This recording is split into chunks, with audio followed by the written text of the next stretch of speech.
Bienvenidos a Misterios de Liderazgo, los abogados del diablo, el podcast que desmonta mitos, astracanadas y tonterías sobre el liderazgo, presentado por Juan Carlos Cubeiro y Jaime Guibelalde. Saludos misteriosos a los amantes del liderazgo. Saludos, Jaime, ¿cómo estás? ¿Qué tal? ¿Cómo andamos, Juan Carlos? ¿Cómo ha ido la semana? Ha ido fantástica, muy bien, muy viajera. Sí, ¿de 1 a 10? 12. Bueno, eso está muy bien. Oye, ¿sabes de qué vamos a hablar hoy, no, Juan Carlos? Vamos a hablar y tengo muchísimas ganas porque es muy especial el programa Pero de hoy. venga, dale, ¿de qué vamos a hablar? Bueno, vamos a hablar de liderazgo en la política. Que Sí, señor. Y con un símbolo de liderazgo en la política. Sí, señor. Para eso, pues hemos tenido la inmensa fortuna de contar con una persona que ha sido, pues todo en política. Ha sido, es y seguirá siendo. Y seguirá siendo, efectivamente. Ha sido ministra de Educación, si no me equivoco. Ha sido presidenta de la Comunidad de Madrid. Presidenta del Senado, y siendo así nos estamos refiriendo a Esperanza Aguirre Gil de Viedma. Bueno, pues bienvenida, Esperanza, y muchísimas gracias por acompañarnos. Gracias a vosotros por tenerme en este programa tan importante de liderazgo. Bueno, oye, muchísimas gracias. Y bueno, pues la verdad es que con el día de hoy inauguramos una serie de podcasts sobre diferentes ámbitos del liderazgo.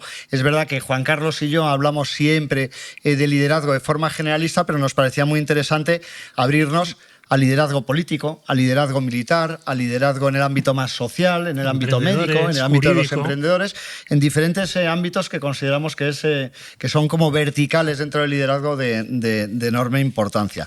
Es verdad que siempre nos centramos en el liderazgo empresarial, y es cierto que una de las cosas que nos venía a la cabeza a la hora de pensar en el liderazgo en un aspecto político es: ¿qué es el liderazgo para un político? ¿Qué características crees que tiene una persona en el ámbito de la política? Las características que tiene que tener un político para que le sigan, si es eso lo que me preguntas, sí, es tener convicciones, expresarlas correctamente y estar dispuesto a llevarlas a la práctica. Me llama mucho la atención, Presidenta, que como alguien, en principio encauzado hacia el turismo, que aprueba una oposición, se mete en este lío, si me lo permites, de al final ser una figura pública, tener que estar ahí compitiendo por llegar a un puesto, ilusionar a los demás. ¿Qué pasó en ti para que ese estímulo diera una respuesta? Yo, cuando acabé la carrera, estuve muy interesada en las actividades del Club Liberal de Madrid.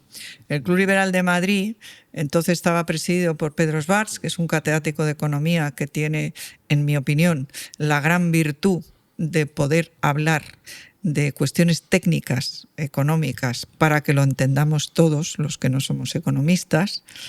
Yo acabé la carrera de Derecho, tuve 9 matrículas de honor en la carrera, preparé unas oposiciones y las saqué, pero seguí en el Club Liberal no solamente atendiendo a los eventos que allí había, sino sobre todo comprando toda la biblioteca liberal de Unidad Editorial, que allí estaba pues Hayek, Mises, Jean-François Revel, estaban todos los liberales que a mí me influyeron mucho, y por eso esa convicción de que son las ideas liberales las que más mejoran la calidad de vida de todos los ciudadanos, y muy especialmente la de los ciudadanos más desfavorecidos, con los ejemplos que en aquellos tiempos había de lo que eran los países del sudeste asiático, que habían salido de la miseria a la pobreza, de la pobreza a la dignidad, y ya entonces de la dignidad a la prosperidad, pues me convencieron de que esas ideas en política eran las mejores.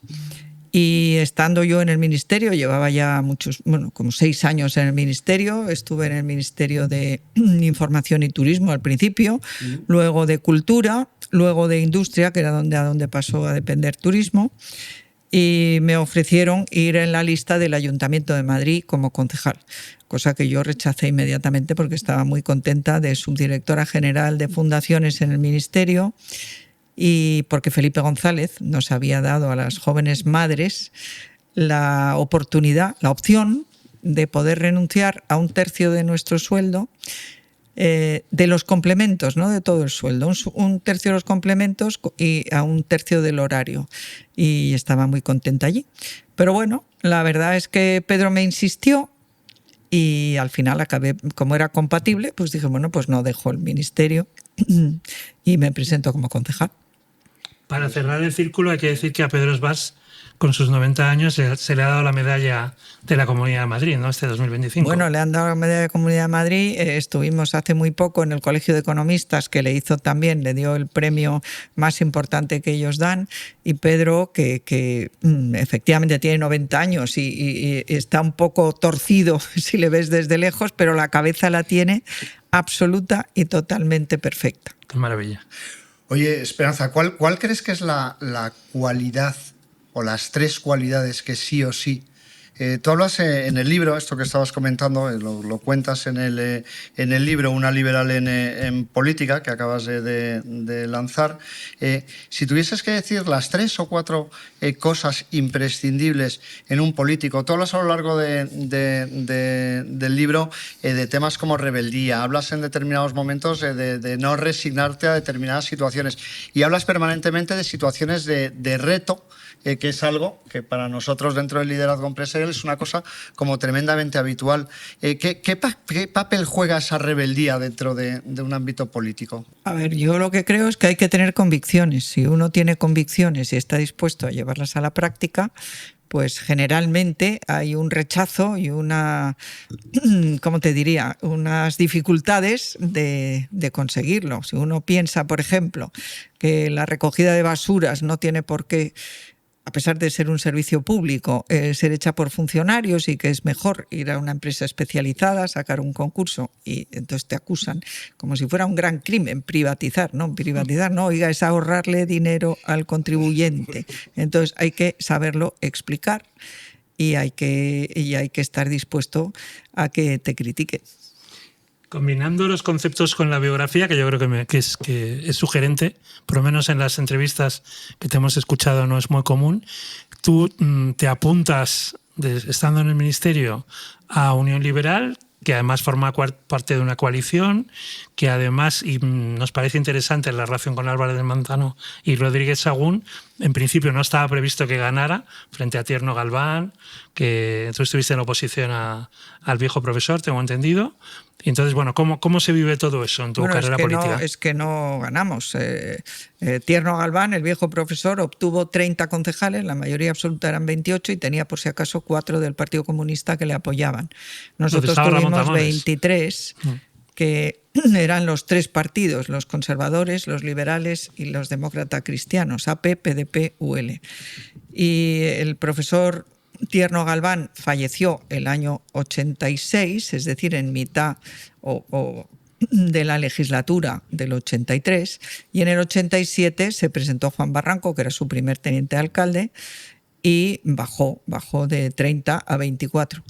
Pero nosotros también bajamos de 23 a 20, y eso fue, creo que, la gran inteligencia de Álvarez del Manzano.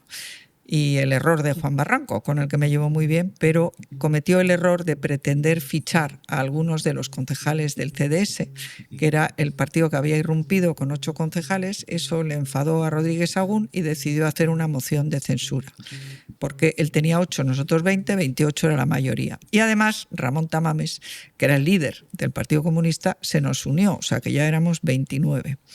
Y esa unión de Ramón Tamames para mí fue importante porque yo venía del Ministerio de Cultura, era subdirectora general, que es un nivel 30 en el Ministerio de Cultura, y pensaba que me iban a destinar a cultura en el gobierno de coalición.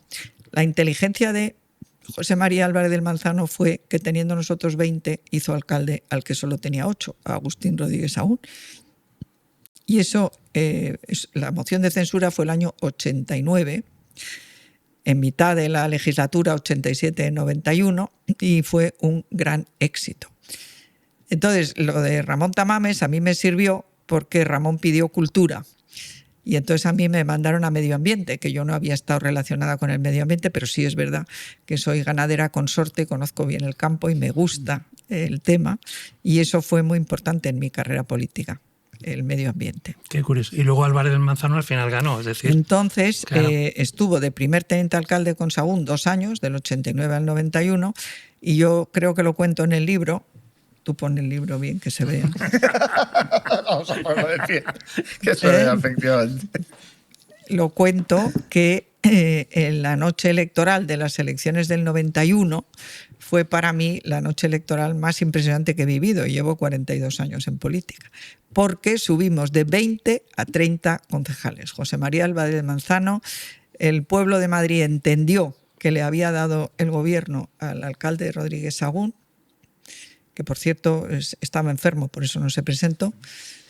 Falleció luego bastante cerca de las elecciones y José María pues obtuvo esa mayoría absolutísima de 30 concejales que mantuvo durante otras 3 elecciones.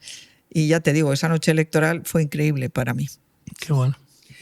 Hablabas hace un momentito de situaciones en las que un partido ficha o selecciona a determinadas personas. Nosotros dentro del ámbito profesional tenemos como una ecuación habitual en el ámbito de liderar o de llevar a las personas que tiene que ver con cómo atraer a los mejores, con cómo fidelizarlos y con cómo desarrollarlos. No sé si nos podrías dar referencias o ejemplos de cómo se hace ese proceso en el ámbito político. Tú también has trabajado, y además creo que el otro día en la presentación contabas de tu experiencia en Seliger y Conde, si no recuerdo mal. ¿Nos podrías dar alguna referencia de en política cómo se atrae, cómo se fideliza y cómo se desarrolla pues te puedo para tener a decir los mejores? Que lamentablemente eso en España ha caído en picado. De tener los gobiernos de UCD a los mejores en todos los sectores, que por supuesto eran absolutamente independientes y podían volver a su empresa o a su trabajo que tenían oficio. Y ganando mucho más dinero fuera de la política que en la política. Eso se mantuvo durante los gobiernos de Felipe González. Hay que decir que Felipe González también buscó a los mejores y los encontró. Durante el gobierno de Aznar también. Pero ya con el gobierno de Zapatero empezamos con fichar a unas porque eran mujeres, a otras por... Bueno, en fin. Rajoy también lo mantuvo, pero ya este gobierno de Sánchez, de las 23 personas, ninguna de las cuales, creo yo, o muy pocas de las cuales, a lo mejor los ministros sí, pero lo que es los diputados y todos ellos, veo bastante difícil que alguno de ellos pudiera obtener en el sector privado el mismo salario que tiene en las Cortes. O sea, el fichaje, el atraer a la gente a la política se ha convertido en algo completamente olvidado por parte de quien les pone. Y de hecho, lo que pretenden todos es que sean unas personas que les deban el puesto a ellos. La caída de Pablo Casado, a quien yo apoyé muchísimo, porque me pareció un soplo de aire fresco después de que el gobierno de Mariano Rajoy hubiera roto todos los compromisos electorales del programa y no hubiera hecho nada de lo que tenía que hacer. Hay que decir que él creía que tenía que ocuparse de la economía, que había dejado destrozada a Zapatero. Es verdad, pero eso que tiene que ver con derogar la ley de memoria histórica o con cambiar el sistema de elección de los miembros del Consejo General del Poder Judicial, que como dijo muy bien Alberto Ruiz Gallardón, se trataba de acabar con el obsceno espectáculo de que los políticos elijamos a los jueces que eventualmente van a tenernos que juzgar. Bueno, pues como no cumplió nada de todo eso, llegó Pablo Casado con un discurso maravilloso, dando todas las batallas culturales, y yo le apoyé muchísimo. Pero él cometió el terrible error de darle todos los, me lo ha dicho él, o sea, no lo estoy inventando, todos los poderes del partido al secretario general. Y este señor Egea lo que hacía era, en todas las provincias, quitar a las personas que tenían apoyo popular o apoyo de los militantes para poner a gentes que todo se lo debían a él. Y como en Madrid eso no lo podía conseguir, porque acababa Isabel Díaz Ayuso de sacar una mayoría absoluta después de su extraordinario comportamiento durante la pandemia, pues decidió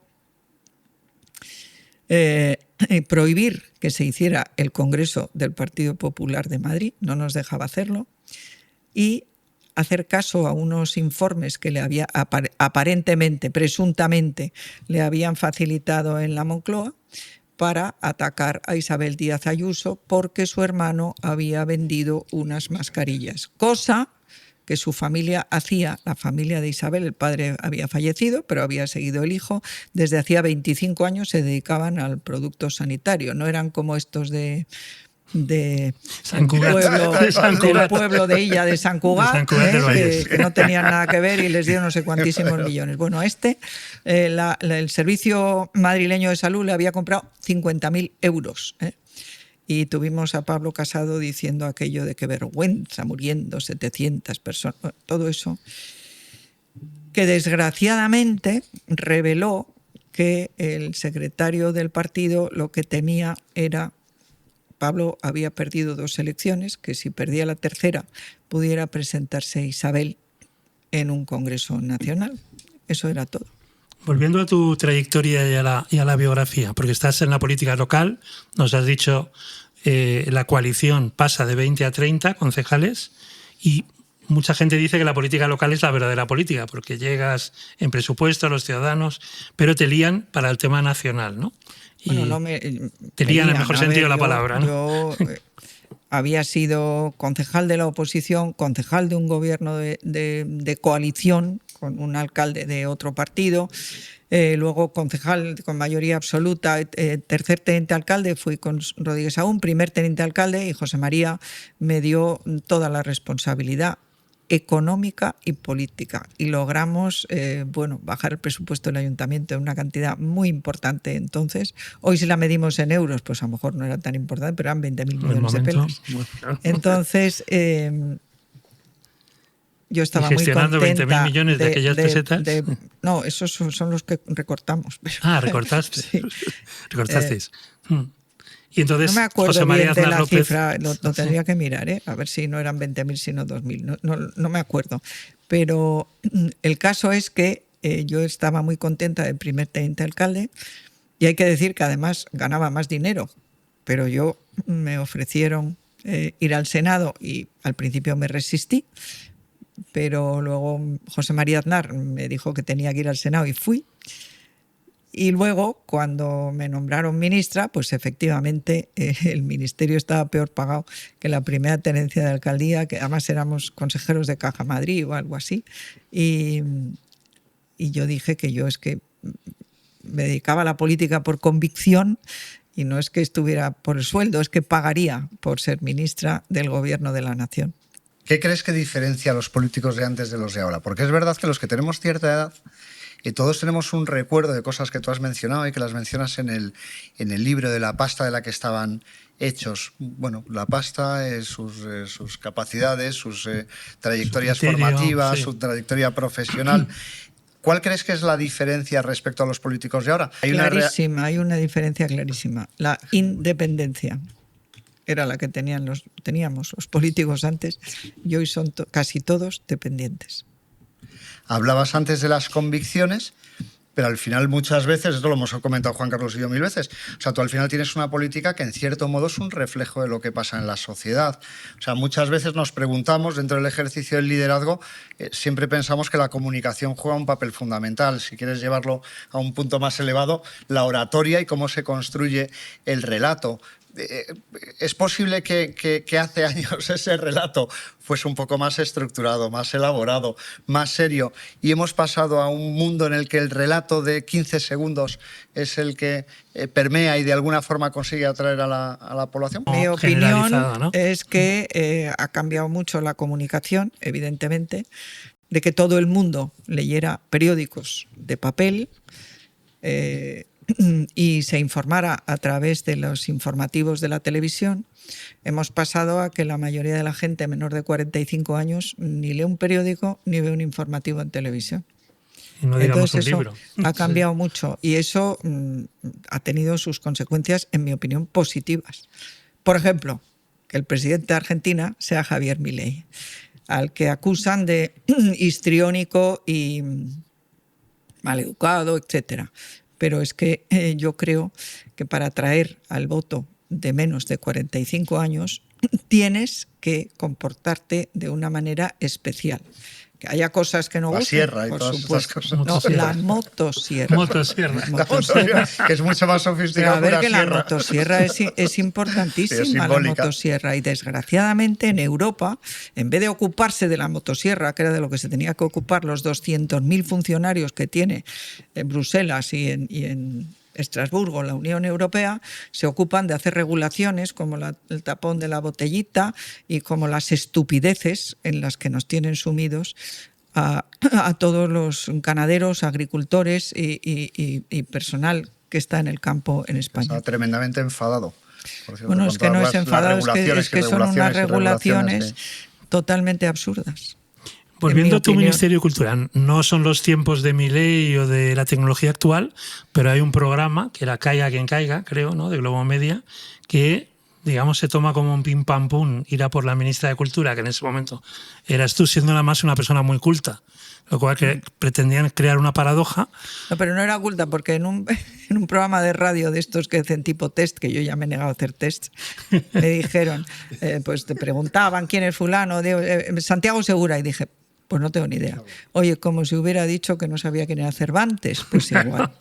Igual. Entonces no era famoso Santiago no era tan Segura. famoso. Y no tenías por qué saberlo. Ni siquiera No era nada famoso.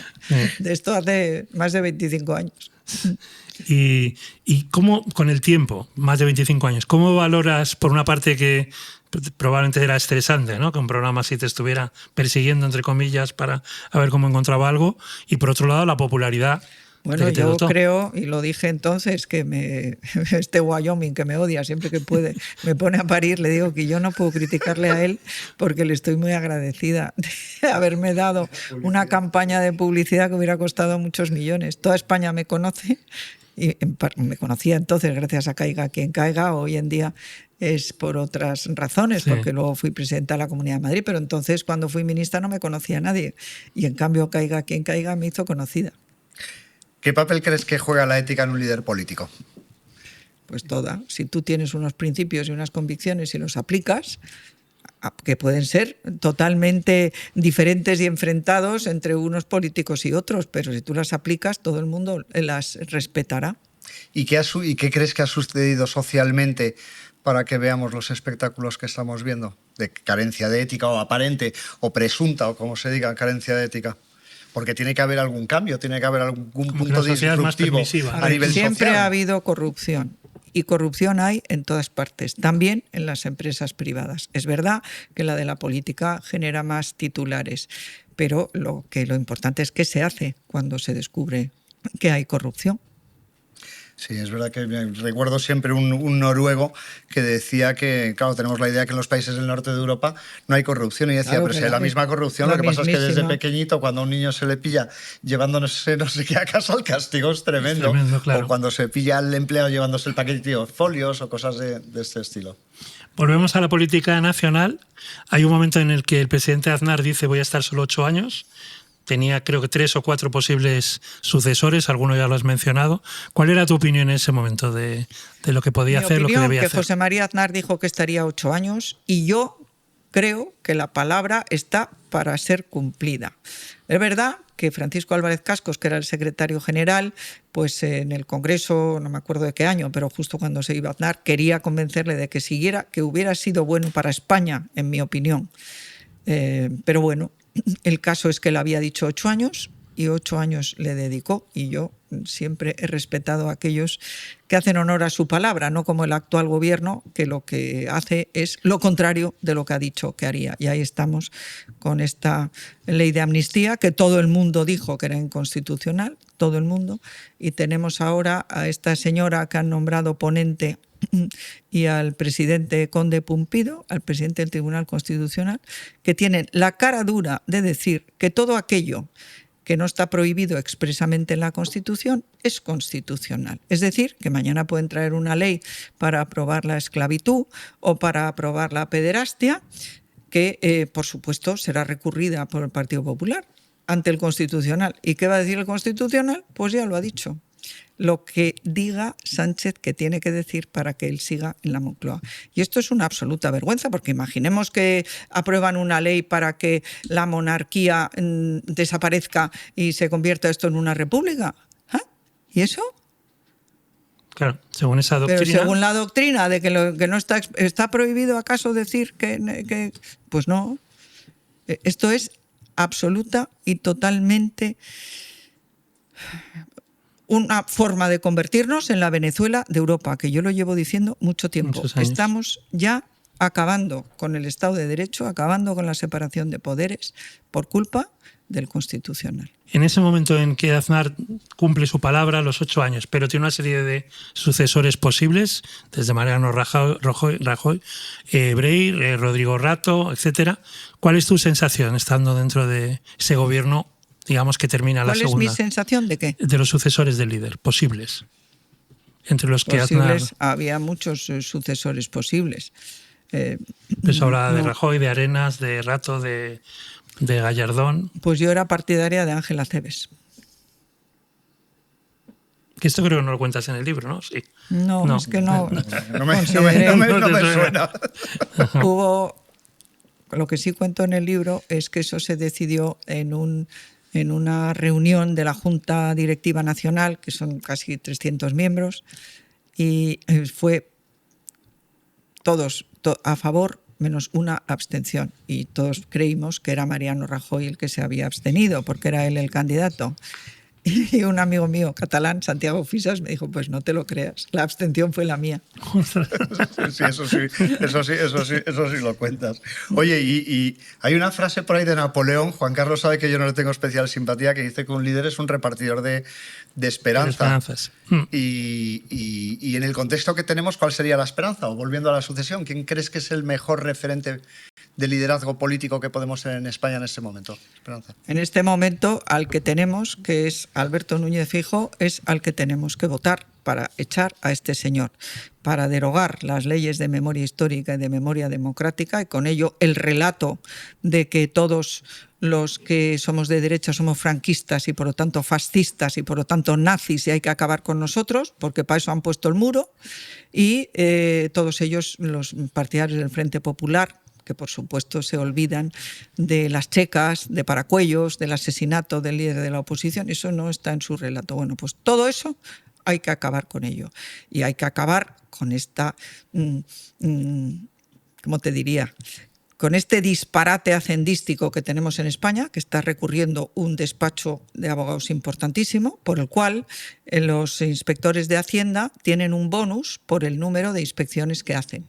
Y da igual que sean injustas, que sea todo mentira, que no da igual, ellos van a cobrar ese bonus. Y eso es un absoluto y total disparate. Y además de eso, es que si alguien tiene un empleado con el salario mínimo, imaginemos una limpiadora o una persona del campo, el que sea, de 1.200 euros, ¿no? Pero tiene que pagar 2.000 para poder tener a esta persona, y mucha gente no puede pagar eso. Claro. Hay sectores que es muy difícil poder llegar a esto. ¿Y por qué? Pues porque sí podría pagar 1.200 y hasta 1.500, pero lo que no puede pagar es todos los impuestos que hay detrás. Y encima ese señor, que va a percibir solo 1.200, cuando vaya a la compra tiene que pagar el 21% del IVA. Cuando vaya a echar gasolina de su coche, no solamente el IVA, también el impuesto especial de los hidrocarburos. Cuando vaya a pagar la luz, no solamente el IVA, también el impuesto especial de las eléctricas. Y entonces esto es el desastre de España, que acabo de leer el día de hoy, que la inversión extranjera ha bajado el 65%, que no viene nadie a invertir a España. ¿Por qué? Pues porque lo más importante de todo, que es la seguridad jurídica, lo que busca el inversor. Ayer le hacía yo una entrevista a Félix Revuelta, al fundador y dueño de Naturhaus, que me explicaba que él fue a invertir en Miami, pero no me acuerdo lo que era, no era así una inversión. Bueno, inmediatamente recibió una carta del ayuntamiento: bienvenido sea usted, díganos qué necesitan, del condado de allí, bueno, que le recibieron como, bueno, pues como lo que es un inversor que viene a España. La primera carta se un bienvenido. Sí. O sea, que esto es disparatado. Entonces, a tu pregunta, Alberto Núñez Feijóo, que tiene que ganar las próximas elecciones y que tiene que hacer lo que España necesita en este momento, que es dar la vuelta como un calcetín a todos los disparates de los 7 años que llevamos con y que desgraciadamente puede que llevemos 9. Siguiendo con el liderazgo político, en un momento dado Mariano Rajoy dice: los conservadores que se vayan si quieren a otro partido, los liberales que vayáis a otro. Y tú has conocido a Santiago Abascal desde la época del País Vasco y demás. ¿Cómo te ha parecido la evolución de esas tres corrientes desde que lo dijera Rajoy hasta 2025? A ver, yo creo que el gran triunfo de José María Aznar fue unir en un mismo partido a liberales, conservadores, demócratas, cristianos e incluso algún socialdemócrata, que algunos yo he conocido. Gracias a eso pudimos ganar las elecciones por la mínima en el 96, por la mínima, o sea que si Felipe González hubiera sido como Sánchez, no hubiéramos gobernado jamás, porque sacamos solo 270.000 votos más que el Partido Socialista. Y él tenía a Anguita en Izquierda Unida con 2 millones y pico de votos. Ese partido, Partido Popular, en el que todos estábamos cómodos y a gusto, todos, estas ideologías que he mencionado, cuando dimite Aznar, se lo pasa a Mariano Rajoy perfectamente unido. Después de haber tenido Aznar una mayoría absoluta el año 2000. Sucede lo de Atocha, los trenes, y gana Zapatero. Cuando Zapatero, en su segunda legislatura, porque después de que Mariano nos echara al Partido Liberal y al Partido Conservador, a los conservadores y a los liberales que quisieran que se fueran, después de Zapatero, en su segunda legislatura, la crisis económica la gestiona tan mal que pierde las elecciones y las gana el Partido Popular por el récord de escaños, 186 escaños, mayoría absoluta, pues es que resulta que lo que hacemos es incumplir el programa electoral, directa y frontalmente. Y vamos a bajar los impuestos y los subimos. Y vamos a derogar la ley de memoria histórica y no la derogamos. Y vamos a cambiar el sistema de elección de los jueces, no lo hicimos. No cumplimos nada de lo que estaba en el programa electoral. Y entonces, el resultado de eso fue que de 2011, los 186 escaños, a las siguientes elecciones, en el 15, perdemos 5 millones de votantes. Es lo normal. La gente quiere que los partidos cumplan. Y además, el partido se divide en tres: Ciudadanos, el PP y Vox. Y ese partido dividido en tres es lo que hereda Pablo Casado después de la moción de censura del año 18. Porque, desgraciadamente, a pesar de gobernar también después de las elecciones del 15, en las que tuvieron lugar más tarde en el 16, pues tampoco habíamos cumplido con ninguno de los compromisos, y eso es lo que creo yo que nos ha llevado donde estamos ahora. Y no me acuerdo cuál era tu pregunta. Has respondido a la pregunta perfectamente, que era sobre Santiago Abascal, pero la división. Y Santiago Abascal, pues yo creo que ha sido un héroe en el País Vasco, yendo a la facultad con escolta, y que la carta que le escribió a Mariano Rajoy es perfecta. Hoy la sacas y es magnífica. Su primer programa electoral a mí me gustaba mucho porque era liberal, pero a mí hay cosas del partido Vox que no me gustan, y por eso yo estoy en el Partido Popular. Pero las cosas que a mí no me gustan no son las más importantes. Las más importantes, la unidad de España, la defensa de la propiedad, la defensa de la vida y de la libertad, en esas estoy totalmente de acuerdo con él. Ahora, ha cambiado un poco de un programa electoral liberal en Vox al programa electoral que tiene ahora, con un sindicato y con, en fin, todas estas cosas que me gusta menos, pero allá ellos. ¿Algún referente internacional que te guste dentro del ámbito liberal? ¿Actual? Sí. Milei, sin ninguna duda. Y además de me Milei, gusta Trump porque va a acabar con el wokismo. Otras cosas de Trump no me gustan nada, por ejemplo los aranceles, pero Milei sí, me gusta muchísimo. Su motosierra y lo que opina de los impuestos, lo que opina de la justicia social y en fin, me gusta mucho Milei. Tengo un par de preguntas porque nos estamos yendo de tiempo, pero sobre la política autonómica, porque tú has estado en todos los ámbitos de la política. ¿Qué te hace que entres en Comunidad de Madrid? En ese momento estaba Joaquín Leguina. Lideres. No estaba Joaquín Leguina. ¿No estaba Joaquín? Cuéntanos. Joaquín Leguina fue el primer presidente de la Comunidad de Madrid, que estuvo 12 años, apoyado por Izquierda Unida, por el Partido Comunista primero y por Izquierda Unida después. hasta que en el 91, que el PP gana el ayuntamiento, gana también la Comunidad de Madrid, Alberto Ruiz Gallardón de candidato, pero hay un diputado nuestro que decide apoyar a Leguina. Y sigue Leguina del 91 al 95, que de eso no se habla. Se habla, en cambio, del Tamayazo, como si yo hubiera comprado a Tamayo. Cuando a Tamayo yo me negué a gobernar con ellos, no me presenté a la investidura y exigí que se convocaran las elecciones. Y lo que pasa es que las elecciones que nos habían dado en mayo, uno menos de la mayoría absoluta, pero una mayoría enorme, nos dieron uno más de la mayoría absoluta en octubre. Y así otras 3 elecciones después que ganamos por mayoría absoluta. Pero en el 95 por fin gana Alberto Ruiz Gallardón, que ya te digo que había ganado el 91, pero hubo uno que se pasó a las filas de un transfuga, ¿no? Sí. Bueno, transfuga. En nuestro derecho el escaño es del diputado, no es del partido. Y por lo tanto, pues ojalá que 4 de los diputados que tiene Sánchez decidieran votar a favor de la moción de censura que se presentaría no para hacer presidente a Feijóo, en mi opinión, se presentaría solo para convocar elecciones. Y en esta pregunta, ¿de qué te sientes más orgullosa como en la etapa de la Comunidad de Madrid? Pues me siento orgullosa de bastantes cosas. La primera, de no haberme dejado investir ni con la ausencia, ni con la abstención, ni por supuesto con el voto del señor Tamayo de la otra, y haber convocado elecciones. Luego, me siento muy orgullosa de haber podido establecer la enseñanza en inglés en las escuelas públicas.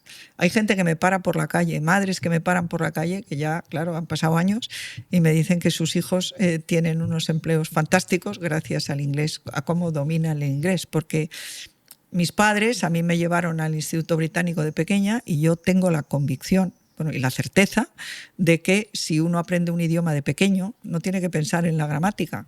Yo aprendí francés e inglés de muy pequeña y no tengo que pensar nunca en cómo se dice algo. O sea, te sale, a lo mejor tienes poco vocabulario, los niños tienen poco vocabulario, pero te sale perfectamente. Y por lo tanto, pues me pareció que mis padres me habían llevado al británico, pero yo les iba a permitir a la escuela no imponer, porque tenían que estar el 80% de los padres de acuerdo y el 85% del claustro de acuerdo. Así empezamos con 25 colegios públicos solo y ahora creo que hay más de 200. O sea que es que ha tenido éxito en la enseñanza en inglés. No la enseñanza del inglés, sino la enseñanza en inglés. También estoy muy orgullosa de la libertad de elegir. O sea, de haber dado oportunidad a los ciudadanos. A los socialistas no les gusta la libertad de elegir, les gusta la clientela cautiva. Yo estoy orgullosa de haber dado la oportunidad a los madrileños de elegir el colegio al que querían llevar a sus hijos, no la zonificación que les obligaba. De elegir el médico que querían que les atendiera, el hospital al que querían ser ingresados, el enfermero que les trataría. Y también la libertad de horarios comerciales. Por supuesto, de haber decidido la política de impuestos bajos y business friendly. Esos impuestos bajos me los han copiado el resto de las comunidades autónomas del PP, pero por desgracia, ni la libertad de elegir ni la libertad de horarios comerciales la han copiado. En el mundo del liderazgo empresarial se habla mucho del P&L, que es Profit and Loss, es decir, pérdidas y ganancias, pero está pasando a propósito, tú has hablado de la convicción, y al legado, ¿no? Y el nuevo libro te lo prologa la presidenta actual de la Comunidad de Madrid, que ha ganado por mayoría absoluta. Yendo al legado, que es este concepto del liderazgo del futuro, ¿de qué te sientes más orgulloso también de lo que está haciendo la presidenta Isabel Díaz Ayuso, que corresponde a lo que tú hablabas, libertad? Sin ninguna duda, de la batalla cultural. Pues muchísimas gracias por tenerme. Muchas gracias.